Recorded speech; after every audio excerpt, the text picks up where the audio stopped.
Assalamualaikum warahmatullahi wabarakatuh. Apa kabar anak-anak semua? Semoga semuanya dalam keadaan sehat walafiat ya. So what we are going to learn today, apa yang akan kita pelajari hari ini? Kita akan belajar tentang recount text. Pasti anak-anak sudah pernah dengar apa itu recount text sebelumnya. Di sini ada definitionnya. What is recount text? It is a text which used to tell about past experiences. Jadi, recount text itu adalah sebuah teks yang digunakan untuk menjelaskan masa lalu, tentang masa lalu, pengalaman di masa lalu. Lalu, what is the purpose? Apa tujuan dari recount text itu? Yaitu to inform or to entertain the audience, untuk menginformasikan atau menghibur para audiens. Selanjutnya, generic structure of recount text. Apa saja generic structure dari recount text? Pertama, ada orientation. Kedua, ada events. Dan yang ketiga, yaitu ada reorientation. Untuk penjelasan generic structure, ayo mari kita menuju ke slide selanjutnya. Generic structure. Seperti yang saya telah jelaskan sebelumnya, ada orientation, events, dan reorientation.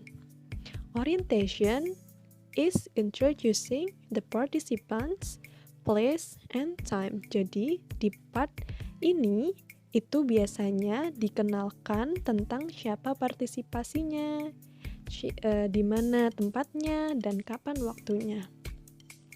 Lalu ada events. Biasanya di sini describing series of event that happened in the past. Jadi mulai dideskripsikan kejadian-kejadian yang telah terjadi di masa lalu itu terdapat di bagian events ini, anak-anak. Selanjutnya, yang terakhir yaitu reorientation. What is reorientation?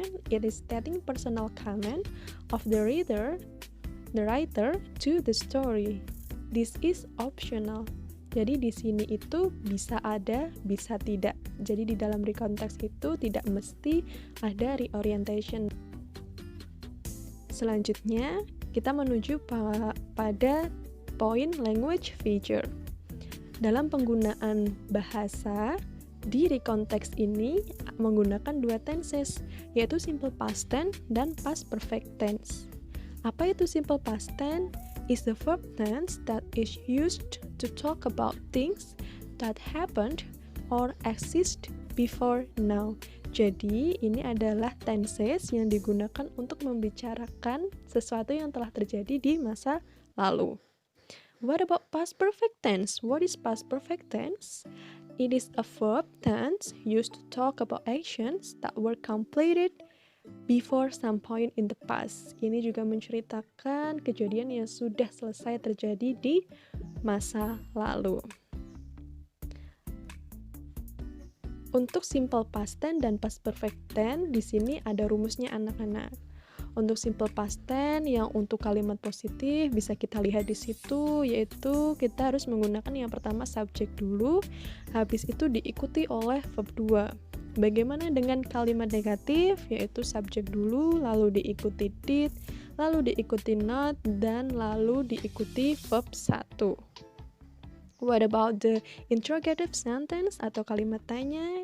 Did-nya kita taruh di depan, habis itu kita ikuti dengan subjek, lalu kita ikuti dengan verb 1. Dan jangan lupa untuk memberikan tanda tanya di akhir kalimat.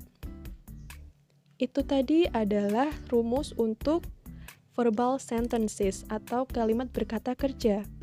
What about the nominal sentences yang tidak menggunakan kata kerja gitu, anak-anak?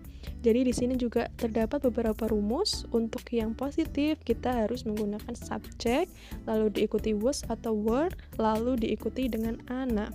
Ana adalah adjective, noun, and adverb. Dan jangan lupa untuk anak-anak, untuk penggunaan was itu untuk subjek yang tunggal, he, she, or it. Kalau yang were itu digunakan untuk subjek yang jamak. Contohnya I, you, they, we.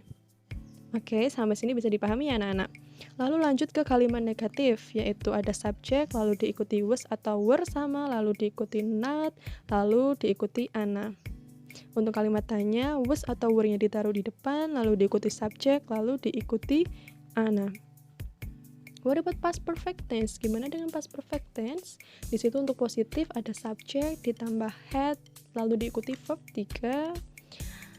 Untuk kalimat negatif ada subjek ditambah had ditambah not and then diikuti dengan verb 3. Untuk yang kalimat tanya, had-nya jangan lupa ditaruh di depan, lalu diikuti subjek, lalu diikuti oleh verb 3. It is for verbal sentences. What about for the nominal sentences?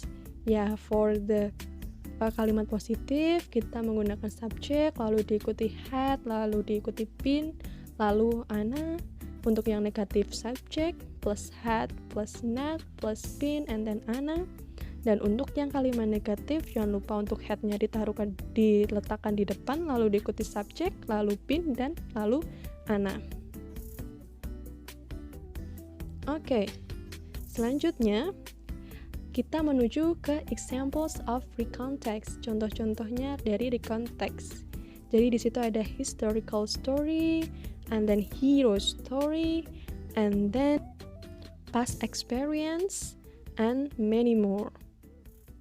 Tapi dalam pertemuan kali ini kita akan membahas tentang historical story. Apa sih historical story gitu anak-anak? Jadi, historical story adalah a story which tells about something memorable in the past. Jadi, historical story itu adalah sebuah cerita yang menjelaskan tentang sesuatu yang berkesan di masa lalu atau memiliki kenangan atau memiliki cerita di masa lalu. Oke, jadi anak-anak, ini adalah one of the example of historical story. Ini adalah salah satu contoh dari historical story. The title is The Proclamations of Indonesia. Before we learn that, sebelumnya kita belajar tentang generic structure of recount text, yaitu orientation, event, dan reorientation. Jadi di paragraf tersebut yang sudah ibu tandai atau ibu garis bawahi, di situ adalah termasuk orientation-nya. Sedangkan kalimat selanjutnya yang tidak ibu garis bawahi itu dia masuk ke dalam event. Oke, jadi begitu anak-anak untuk pelajaran pertemuan hari ini. Semoga bermanfaat. Stay at home and stay creative. Meskipun kita saat ini berada di rumah, tapi itu tidak menutup kemungkinan bahwa kita untuk terus belajar dan terus menjadi produktif dan tetap kreatif. Begitu yang bisa saya sampaikan hari ini. Terima kasih. Wassalamualaikum warahmatullahi wabarakatuh.